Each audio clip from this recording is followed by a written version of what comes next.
इस वीडियो के अंदर हम लोग डिस्कस करने वाले हैं इंटरनेशनल म्यूचुअल फंड्स के बारे में 2025। क्या हम इंडिया में बैठे बैठे क्या यूएस के म्यूचुअल फंड में इन्वेस्ट कर सकते हैं, क्या ये पॉसिबल है?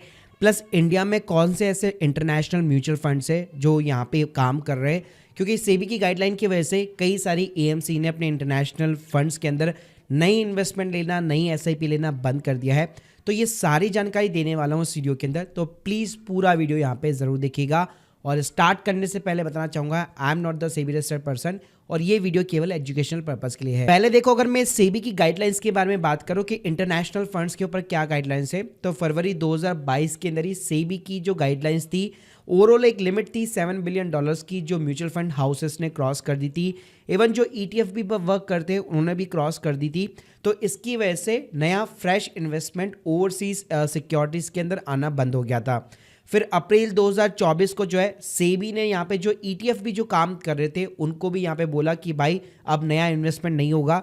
साथ में सेबी ने जो है अब एक नई कंडीशन लगा दी है कि आप इंटरनेशनल इक्विटी में इन्वेस्ट करना चाहते हो तो 25% एक्सपोजर आपका इंडियन सिक्योरिटीज़ में होना चाहिए, जैसे कि पराग पारिक फ्लैक्सी कैप फंड यहाँ पे काम करता है। तो अभी अगर आप देखोगे ना कि इंडियन मार्केट के अंदर बहुत सारे इंटरनेशनल म्यूचुअल फंड्स है, लेकिन इसमें से अधिकतर म्यूचुअल फंड ने जो है इन्वेस्टमेंट लेना ही बंद कर दिया है। जैसे कि सिंपली अगर आप कोई भी नेस्डेक 100 की भी यहाँ पे जो है म्यूचुअल फंड फाइंड आउट करने जाओगे तो म्यूचुअल फंड बहुत सारे, लेकिन आप देख सकते हो सभी ने यहाँ पे नई एसआईपी और वन टाइम इन्वेस्टमेंट लेना बंद कर दिया है। तो यहाँ पे सवाल आता है, क्या डायरेक्टली हम यूएस के म्यूचुअल फंड के अंदर इन्वेस्ट कर सकते हैं या किसी और मार्केट में इन्वेस्ट कर सकते हैं?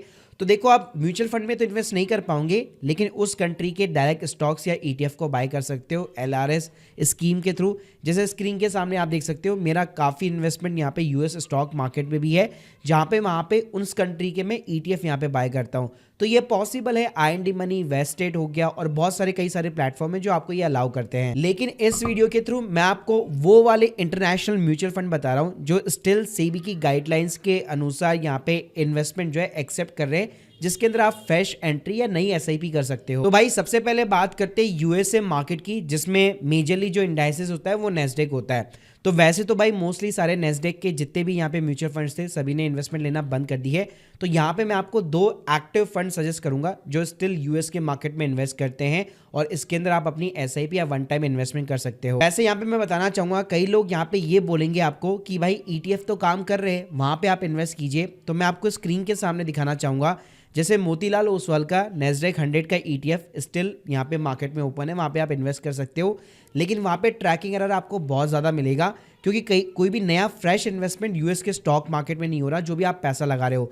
तो आप देख सकते हो 2022 तक नेस्डेक 100 और मोतीलाल ओसवाल का चार्ट आपको सेम देखने को मिलेगा, लेकिन अब इसके अंदर बहुत ज़्यादा गैप हो चुका है। बस ये जितना तेज़ी से ऊपर जाता है ना, उसकी डबल स्पीड से यहाँ पे गिरता भी। जैसे आप देख सकते हो एक महीने में जब नेस्डेक 100 5 या 6% गिरा है, तो भाई मोतीलाल ओसवाल ऑलमोस्ट 11-12% गिर चुका है। तो right now still Franklin India का federal Franklin US opportunity direct fund, इसके अंदर आप एसआईपी वगैरह कर सकते हो। पिछले एक साल के अंदर इसने 14% का यहाँ पे रिटर्न बना के दिया है। अगर मैं एक लॉन्ग टर्म पीरियड की बात करूँ 5 साल के अंदर भी यहाँ पे आपको 17% का सीएजीआर रेट देखने को मिल जाएगा। एक्सपेंस रेशियो की बात करो तो इसके अंदर एक्सपेंस रेशियो आपको 0.61% का देखने को मिलता है। स्क्रीन के सामने आप देख सकते हो ये जो मैं फंड बता रहा हूँ ये अल्टीमेटली यूएस के म्यूचुअल फंड के अंदर इन्वेस्ट करता है, इसलिए ये एफओएफ है। तो यहाँ पे आप देख सकते हो ये Nvidia, Amazon, Meta, Apple, Microsoft, Broadcom, Mastercard, मतलब ऑलमोस्ट जितनी भी अमेरिकन जो यूएस जाइंट है वो सभी यहाँ पे आपको देखने को मिल जाएंगे। और ये प्रॉपर एक एक्टिव म्यूचुअल फंड है। प्रॉपर यहाँ पे इसका फंड मैनेजर जो है वो यहाँ पे डिसाइड करता है कि मेरे को यूएस के मार्केट के अंदर किस स्टॉक के अंदर बेसिकली इन्वेस्ट करना है। दूसरा भाई जो फंड है वो सिमिलर एक्टिव म्यूचुअल फंड है यूएस के स्टॉक मार्केट में ही, इडेवलिस यूएस टेक्नोलॉजी इक्विटी एफओएफ करके। पिछले एक साल के अंदर रिटर्न्स की बात करूं 21% का रिटर्न है। 3 साल के अंदर सीएजीआर देखेंगे 20% का सालाना आपको रिटर्न इसने यहाँ पे निकाल के दिया है। एक्सपेंस रेशियो की बात करो तो 0.68% का एक्सपेंस रेशियो देखने को मिल जाएगा। प्लस इडेवलिस का जो यूएस टेक्नोलॉजी इक्विटी फंड है वो अपने आप में जो है जेपी मॉर्गन का फंड है, यूएस का टेक्नोलॉजी फंड, उसके अंदर पूरा का पूरा पैसा जो है इन्वेस्ट करता है। तो अगर मैं जेपी मॉर्गन के पोर्टफोलियो की बात करूं तो आप देख सकते हो उसमें आपको Meta, Tesla, Netflix, Oracle, Broadcom, Amazon, Robinhood, मतलब ऑलमोस्ट सारी अमेरिकन जो है जायंट्स भी देखने को मिलेंगे। और इसके अंदर आपको कुछ स्मॉल कैप स्टॉक्स भी देखने को मिलेंगे। तो भाई ये भी पूरा का पूरा एक एक्टिव म्यूचुअल फंड है जहां पे प्रॉपर फंड मैनेजर जो है डिसाइड करता है यहाँ पे कि मेरे को किस यूएस के स्टॉक्स में इन्वेस्ट करना है। तो जैसे एक बार आपका यूएस का मार्केट कवर हो जाता है उसके बाद में भाई आप चाइना के मार्केट में एंट्री लगा सकते हो। और चाइनीज मार्केट में दो म्यूचुअल फंड राइट नाउ काम कर रहे हैं, एडब्ल्यूएस का ग्रेटर चाइना हो गया और एक्सिस का ग्रेटर चाइना हो गया। तो स्क्रीन के सामने आप देख सकते हैं पिछले एक साल के अंदर एडब्ल्यूएस के ग्रेटर चाइना ने ऑलमोस्ट 30% का रिटर्न बना के दिया है।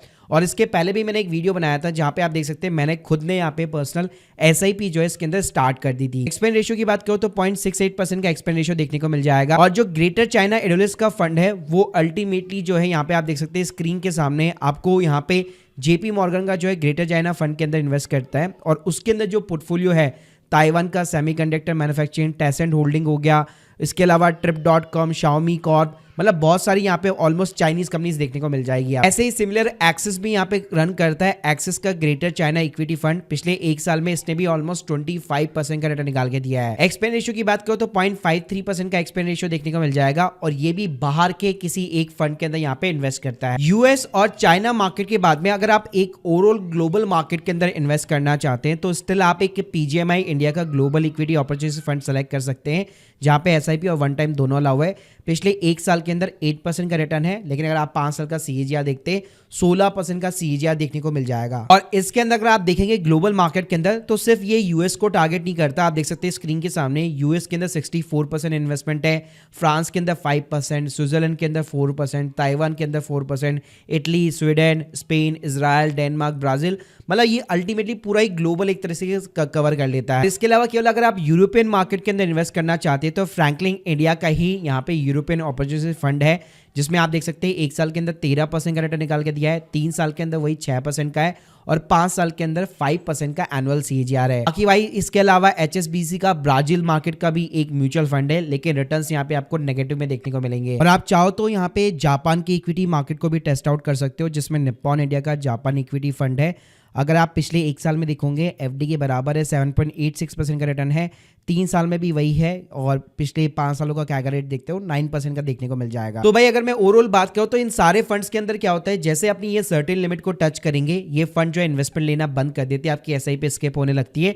लेकिन अच्छी बात है जैसे स्क्रीन के सामने आप देख सकते हैं, जैसे मैं नावी के अंदर बहुत पहले से इन्वेस्टर हूं तो यहाँ पे आप देखेंगे तो मैं यहाँ पे रिडीम जरूर कर सकता हूं उसको, लेकिन कोई भी नया इन्वेस्टमेंट नहीं कर सकता। यानी बंद करने का मतलब ये होता है कि फ्रेश इन्वेस्टमेंट ये फंड हाउस नहीं लेते, लेकिन अगर आप रिडीम करना चाहते हैं अपनी वैल्यू वगैरह को कभी भी तो आप आराम से एग्जिट वगैरह जरूर कर सकते हो। जैसे ये फंड भाई इन्वेस्टमेंट लेना बंद करते तो आप स्क्रीन के सामने देख सकते हैं इस तरीके से आपकी एसआईपी जो है यहाँ पे स्किप होने लगती है। बाकी अगर आप प्रॉपर जो है without any kind of the tracking error यहाँ पे यूएस के स्पेशली मार्केट में इन्वेस्ट करना चाहते हैं, अदर मार्केट्स में भी करना चाहते हैं तो आप जो है इंटरनेशनल यहाँ पे जो है जा सकते हैं ईटीएफ्स के साथ में, क्योंकि यूएस के मार्केट में आपको केवल क्रिप्टो की ईटीएफ नहीं, यूएस के ईटीएफ हो गए, यूरोपियन मार्केट के हो गए, कैनेडियन मार्केट हो गया, ऑलमोस्ट सारे मार्केट के ईटीएफ देखने को मिल जाते हैं। और अगर आप वेस्टेड के ऊपर स्पेशली अकाउंट ओपन करना चाहते हैं, मैं लिंक दे दूंगा डिस्क्रिप्शन बॉक्स में, जहां पे $5 का एक बोनस अमाउंट भी जो है आपको साइन अप करने पे देखने को मिल जाएगा। तो guys hope you like this video, please subscribe channel. अगर आप लोग के कोई भी डाउट्स है कमेंट बॉक्स के अंदर जरूर बताइएगा। Thank you guys, thank you very much.